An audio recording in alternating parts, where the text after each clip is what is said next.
इसका मैं थोड़ा फिगर बना देता हूँ।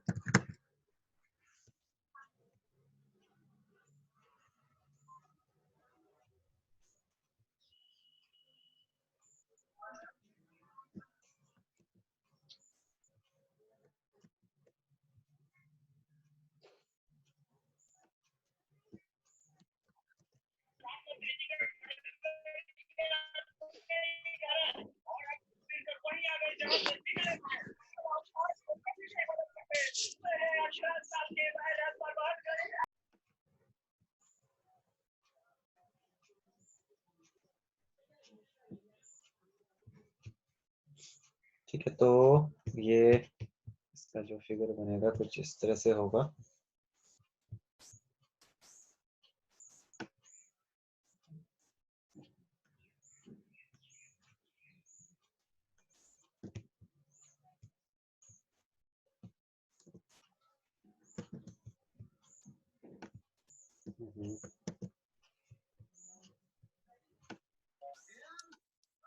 थोड़ा ठीक नहीं बन रहा है, दोनों इक्वल ही होंगे। ठीक है, ऊपर नीचे इस तरह से।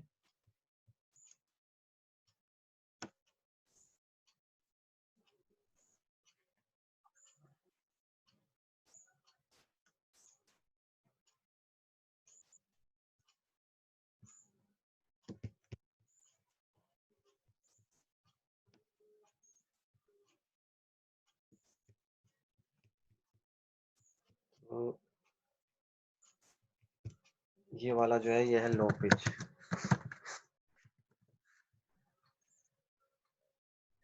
और ये वाला है हाई पिच।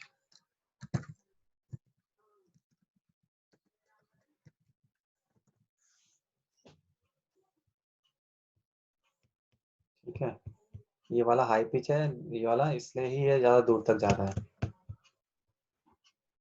तो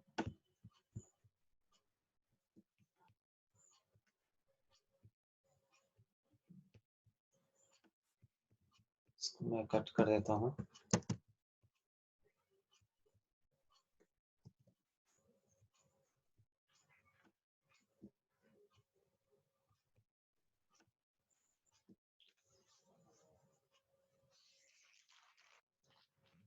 अच्छा, अब इसका जो सेकंड कैरेक्टरिस्टिक्स था,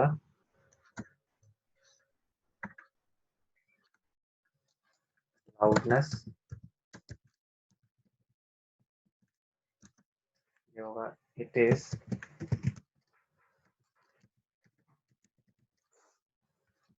PHYSIO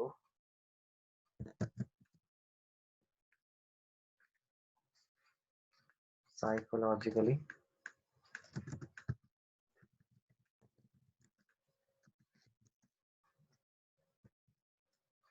psychological sensation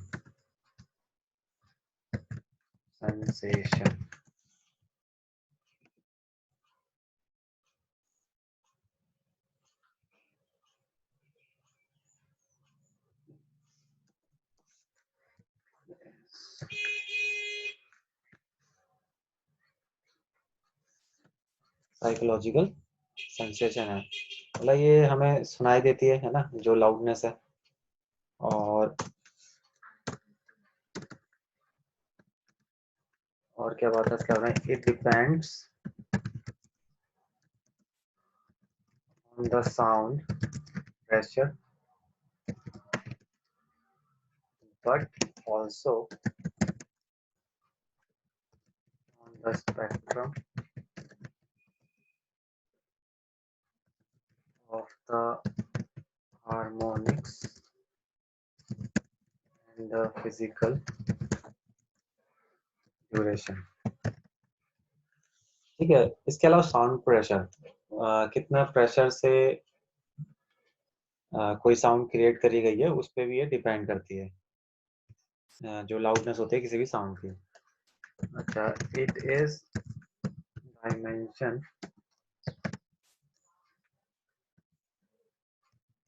less quality. Sound की कोई डायमेंशन तो होती नहीं है ना, साउंड क्योंकि वेव की तरह होती है, तो वो इसलिए डायमेंशनलेस क्वालिटी है। Loudness is measured in decibel।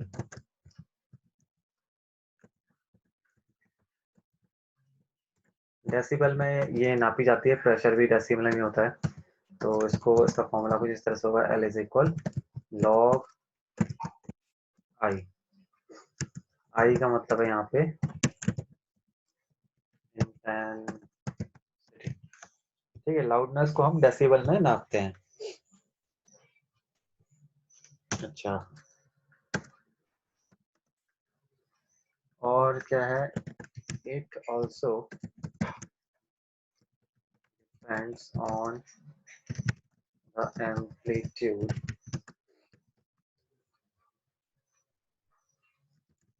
Of the vibration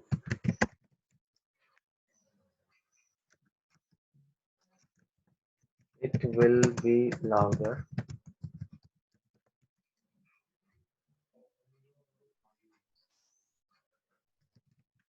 when amplitude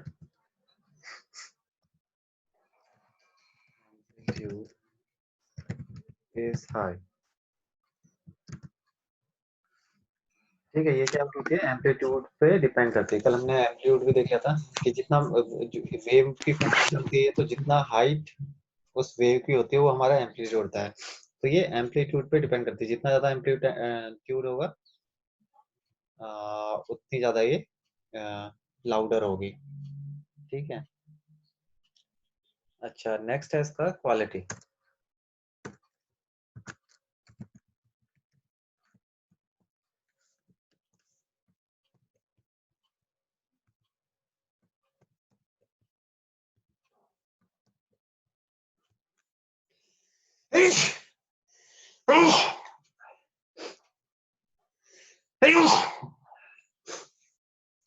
quality को देखते हैं हम,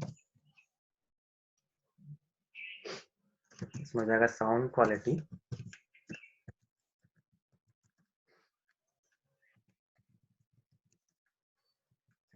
इस टिम्बर। ठीक है, टिम्बर हम पहले डिस्कस कर चुके हैं। जो क्वालिटी होती है किसी भी ऑडियो की या साउंड की, उसे हम टिम्बर बोलते हैं। As different sources produce different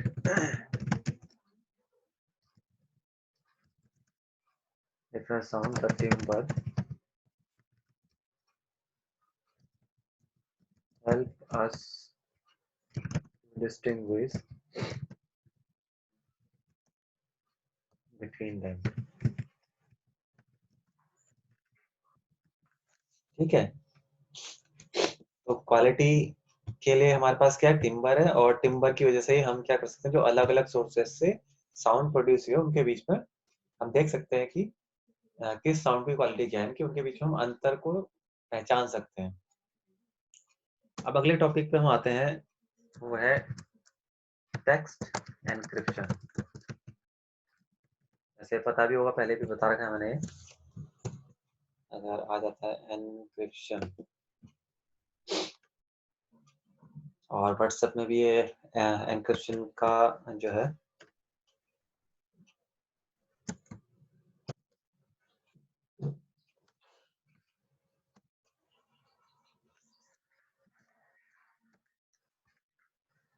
text encryption, तो इसे हम बोल सकते हैं द ट्रांजेक्शन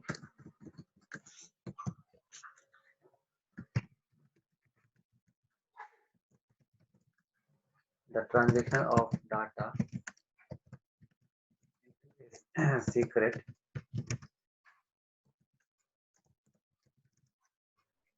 कोड। टेक्स्ट का एनक्रिप्शन का मतलब क्या है, कि जो हम डाटा भेज रहे हैं और वो डाटा अगर टेक्स्ट की फॉर्म में है, तो उसको एक सीक्रेट फॉर्म में भेजना जो है एनक्रिप्शन बोला जाता है। ठीक है। अच्छा, अगली चीज क्या है इसमें, encryption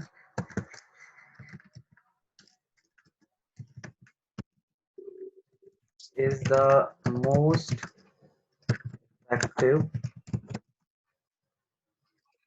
way to achieve the data security.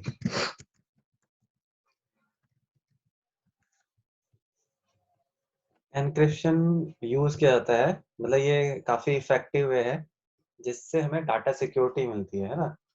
अभी थोड़ी देर में बता दूंगा इसका एग्जांपल, लेकिन काफी इजी है, आ गया तो आराम से लिख भी सकते हो इसे। To read a encrypted file,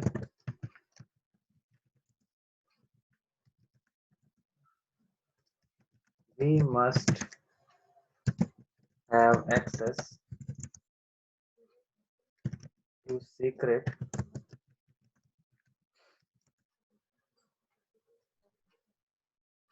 secret की और पासवर्ड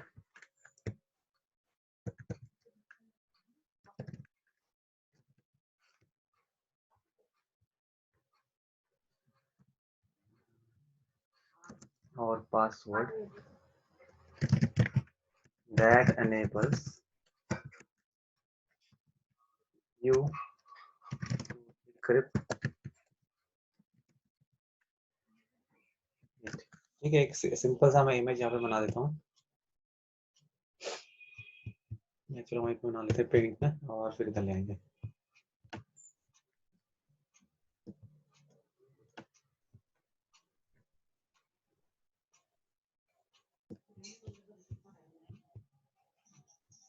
यहाँ पे है क्लियर टेक्स्ट,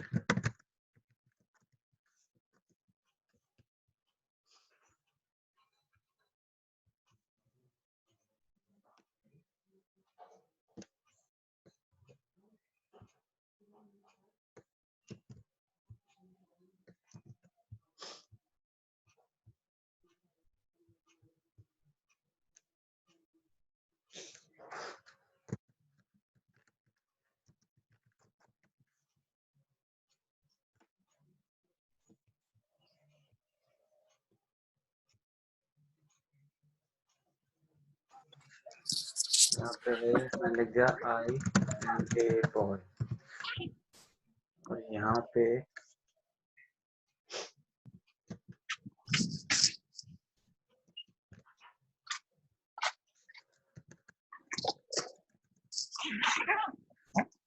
यहाँ पे ये कुछ आएगा इस तरह से।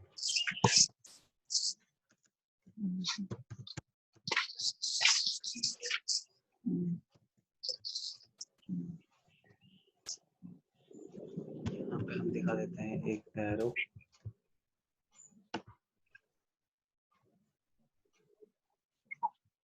और How are you? यहाँ पे है Good, good. Nice.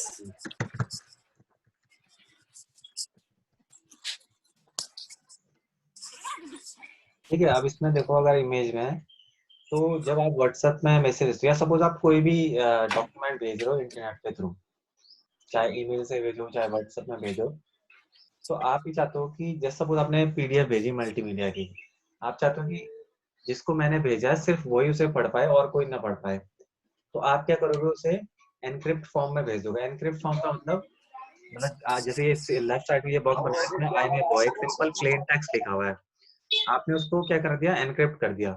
कैसे कर दिया वो आपको नहीं ध्यान रखना है, वो जो भी सॉफ्टवेयर होगा उसके थ्रू आप कर दोगे उसे एनक्रिप्ट। तो वो डाटा मेल के थ्रू या व्हाट्सएप के थ्रू जिस भी मीडियम से जाएगा उसमें एक की होगी, और जिसके पास में वो पहुंचा, चाहे मेल के थ्रू पहुंचा चाहे फिजिकल, जब वो उसे ओपन करेगा तो उसे वो पढ़ नहीं पाएगा, क्योंकि उसमें एक कोडेड फॉर्म में होगा वो डाटा। आपने तो आई एम ए बॉय लिखा था, लेकिन वो कोडेड फॉर्म होगा, अजीब से सिंबल होंगे उसमें, जिसको कि हम साइफर टेक्स्ट बोलते हैं। वो तभी ओपन कर पाएगा जब उसके पास में की होगी, एनक्रिप्टेड की। ठीक है, और ये एनक्रिप्टेड की जाहिर सी बात है, जिसे भेजा होगा उसको की होगी, मतलब एक पासवर्ड होगा। तो जब वो उस पासवर्ड को डालेगा तो दोबारा से उसे ये रिटर्न वैसी नॉर्मल प्लेन टेक्स्ट मिल जाएगा। तो इस तरह से हम क्या कर सकते हैं, अपने डाटा को सिक्योर कर सकते हैं। कई बार ऐसा होता है कि हमारा इंपॉर्टेंट डाटा होता है और हम नहीं चाहते कि वो हर कोई उसे देखे, सिर्फ जिसको भेजा जाए वही देख पाए, क्योंकि उसके पास पासवर्ड होगा, तो उसको हम एनक्रिप्ट कर देते हैं। तो इससे हमारा जो डाटा है या जो टेक्स्ट होता है वो सिक्योर रहता है और इसी को ही हम टेक्स्ट एनक्रिप्शन बोलते हैं। तो मैं इसको उधर देता हूँ।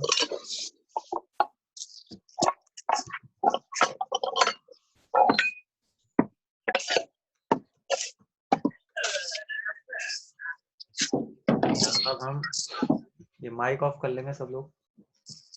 अच्छा, आगे है नेक्स्ट। तो इसलिए इसमें ये जो था encryption is the most effective way to achieve data security. To read the encrypted file, we must have access to secret key. मतलब जो secret key थी या जो पासवर्ड था वो हमारे पास में होना चाहिए ताकि हम उसको डिक्रिप्ट कर सकें। अब लिखा है if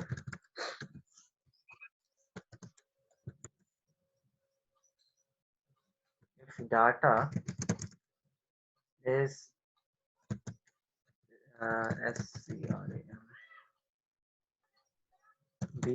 scrambled, it is called as cipher or ciphertext, which is a just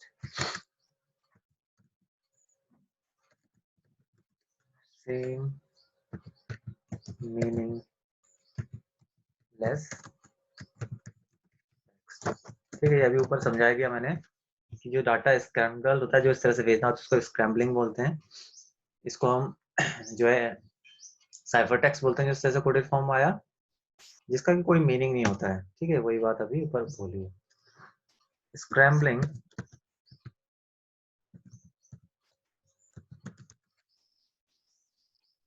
is a term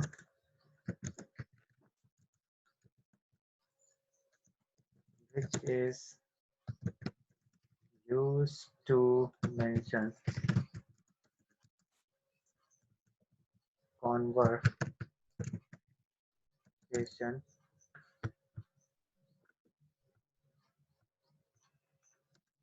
conversation of clear text to unreadable meaningless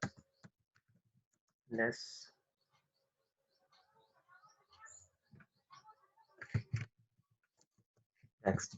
ठीक है, तो स्क्रैम्बलिंग क्या हो गया, ये एक टर्म यूज हो जाती है जो कि जो ये हमने कॉन्वर्सेशन था, ये जो बातचीत थी या जो भी मैसेज था वो भेजा और जो जिसको कोई रीड नहीं कर सकता क्योंकि वो अजीब से लेटर्स के अंदर होंगे, उसका कोई मीनिंग भी नहीं होगा, उसी उसी के लिए स्क्रैम्बलिंग टर्म जो है यूज करी जाती है।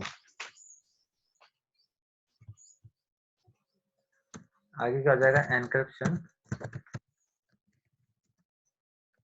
Is A security method in which information is encoded in such a way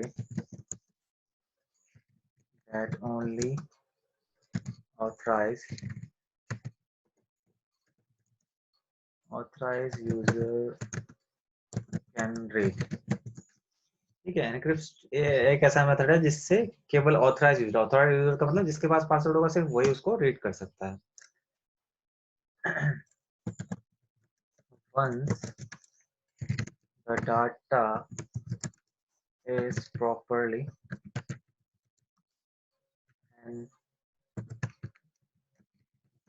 encrypted, it is impossible for the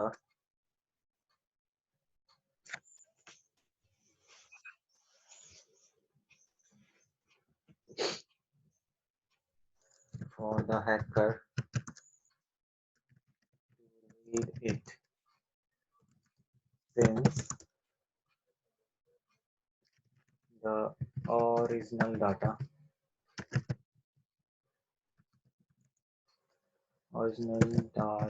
is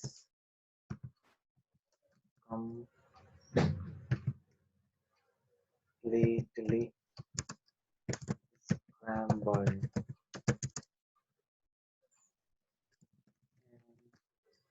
hacker does not the original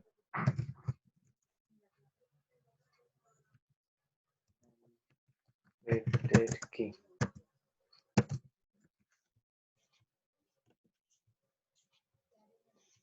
ठीक है, तो ये बोल रहा है कि अगर डाटा जो है प्रॉपर्ली एनक्रिप्टेड है तो जो हैकर होगा या कोई भी ऐसा आदमी जो उसे रीड करना चाहता है वो उसको रीड नहीं कर पाएगा, क्योंकि जो ओरिजिनल डाटा है वो पूरी तरह से स्क्रैम्बल हो गया। और स्क्रैम्बल का मतलब ये जो कोडेड फॉर्म में जाता है जिसको हम साइफर टेक्स्ट या सिफर टेक्स्ट बोलते हैं। अच्छा, इसके बाद में होता क्या है, इसके बाद में अगली प्रोसेस होती है, वो प्रोसेस इस तरह से होती है।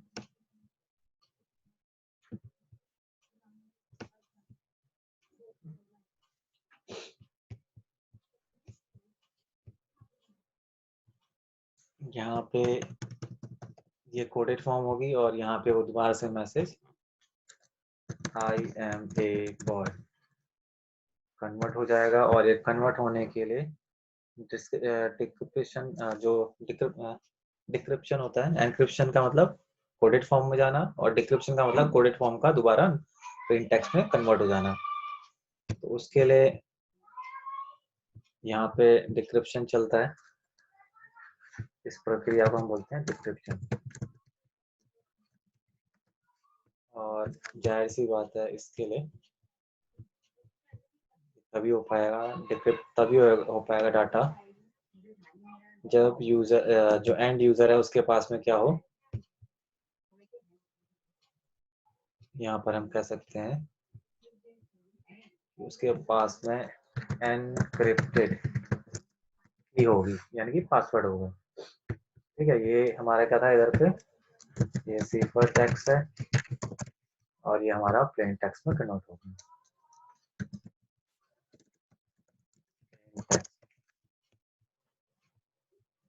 तो ये हो गया हमारा डिक्रिप्शन। इसको मैं कट कर लेता हूँ इधर।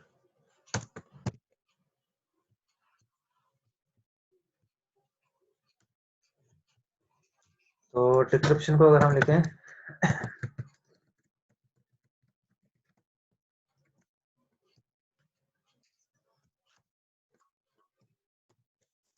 तो हो जाएगा it is process of converting that cipher text to original clear text। ठीक है, तो ये डिक्रिप्शन हो गया। अब इसी तरह से हमारे पास में होता है हाइपर टेक्स्ट। जो अगला टॉपिक है वो है हाइपर टेक्स्ट। तो मेरे ख्याल से एनक्रिप्शन डिक्रिप्शन जो है समझ आ ही गया होगा। और व्हाट्सएप हमें जो है एनक्रिप्शन की फैसिलिटी देता है, वो आपको पता नहीं चलता है, लेकिन वो जब डाटा ट्रैवल उसमें कर रहा होता है तो वो उसको एनक्रिप्ट कर देता है, ताकि बीच में कोई हैकर अगर हैक भी करेगा तो वो पढ़ नहीं पाएगा उसको। तो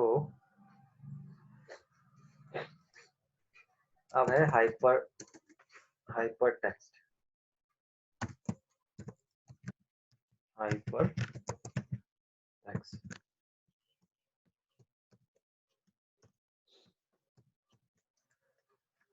हाइपर टेक्स्ट का मतलब हो गया is a text which contain links to other links। ठीक है, तो अगर मैं इसका एग्जांपल दूं तो इसके लिए मुझे गूगल में आना पड़ेगा और यहाँ पे मैं लिखता हूँ बेस्ट कॉलेज।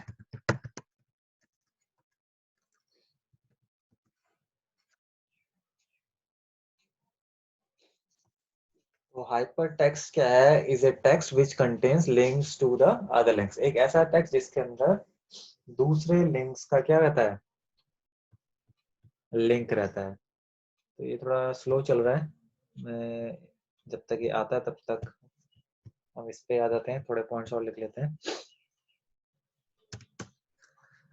अगला है hypertext may refer to plain simple text that contains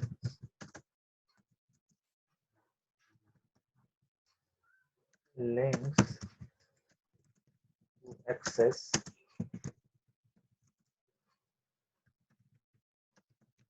other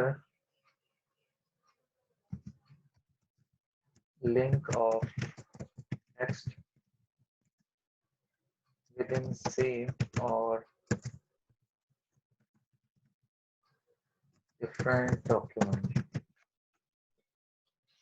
ठीक है, तो यहाँ पे सेकंड पॉइंट क्या बोल रहा है, हाइपर टेक्स्ट में refer to plain simple text. ये क्या होता है जो भी हमारा हाइपर टेक्स्ट है वो किसी दूसरे सिंपल टेक्स्ट को क्या कर रहा हो, को एक तरीके से रेफर कर रहा हो, समझा रहा हो, जिसके अंदर कुछ लिंक होंगे to access other links of text within the same और डिफरेंट डॉक्यूमेंट। तो ये अगर खुल जाए तो मैं इससे एकदम आसानी से समझा दूंगा, लेकिन ये देखते हैं। ठीक है, अब यहाँ पे देखो मैंने गूगल में टाइप किया, तो ये गूगल, चलो गूगल में भी हम यहाँ ऊपर ये इसको ओपन कर लेते हैं। तो ये हमारी एक वेबसाइट खुली, ठीक है।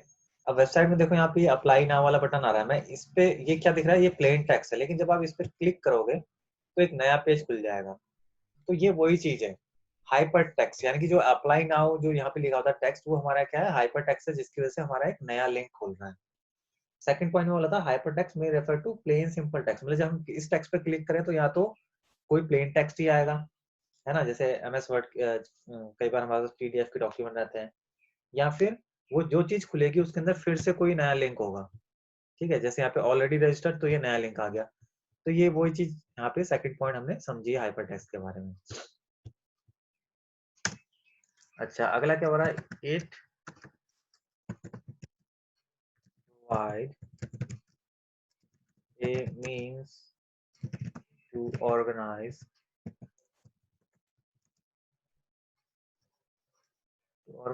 and present information in a way that is easily accessible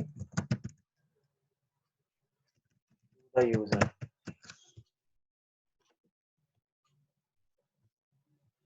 ये हो रहा है कि इट प्रोवाइड्स ए मीन्स, मतलब ये एक ऐसा तरीका है जिससे हम व्यवस्थित कर सकते हैं इंफॉर्मेशन को और प्रेजेंट कर सकते हैं इस तरह से कि वो किसी भी यूजर को मतलब जो कंप्यूटर को यूज कर रहा है, किसी वेबसाइट को हो रहा है, उसको आसानी से अवेलेबल हो सके इंफॉर्मेशन। तो ये एक ऐसा तरीका है हाइपर टेक्स्ट, और ऐसा हमें फायदा भी होता है। लिंक्स होते हैं टेक्स्ट की तरह होते हैं, हम क्लिक करते हैं नया पेज खुल जाता है। आगे है लिंक्स। तो अगर आपके उसमें एग्जाम्स में आता है टेक्स्ट के बारे में कुछ एक्सप्लेनेशन करने के बारे में आता है, तो आप ये हाइपर टेक्स्ट के बारे में लिख सकते हैं। Links connect notes other document.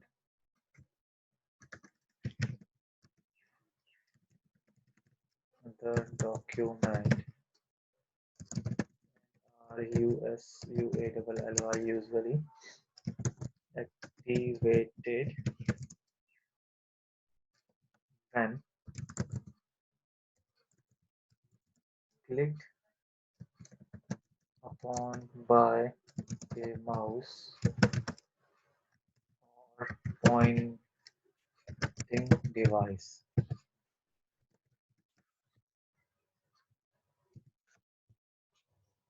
ठीक है, link connect notes to other document. Link, ये जो लिंक होते हैं वो क्या करते हैं, हमें दूसरे डॉक्यूमेंट में जो कोई नोट्स होते हैं उससे हमें कनेक्ट कर जाता है। और ये कैसे एक्टिवेट होते हैं, क्लिक करने पे, जैसा कि हमने थोड़ी देर पहले देखा, या तो हम माउस का कर्सर ले जाते हैं उस पर तब कुछ आ जाता है लिखा हुआ, या फिर क्लिक करते हैं तब कुछ नया टेक्स्ट हमें मिल जाता है। ठीक है, इसी तरह से नेक्स्ट जो टॉपिक है वो है हाइपरमीडिया। तो ये हाइपरमीडिया को हम कल समझेंगे क्योंकि ये बंद होने वाला है थोड़ी देर में, इसका टाइम आउट होने वाला है, तो ये बीच में ही रुक जाएगा।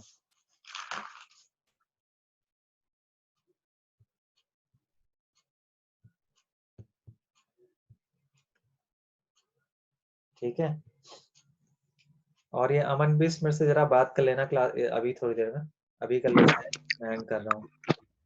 और जगदीश है तो जगदीश भी बात कर लेना। ठीक है, बाकी सबके घर में ठीक है सब? यस। ठीक है, चलो कल आगे बात करेंगे, कल डिस्कस करेंगे। ठीक है।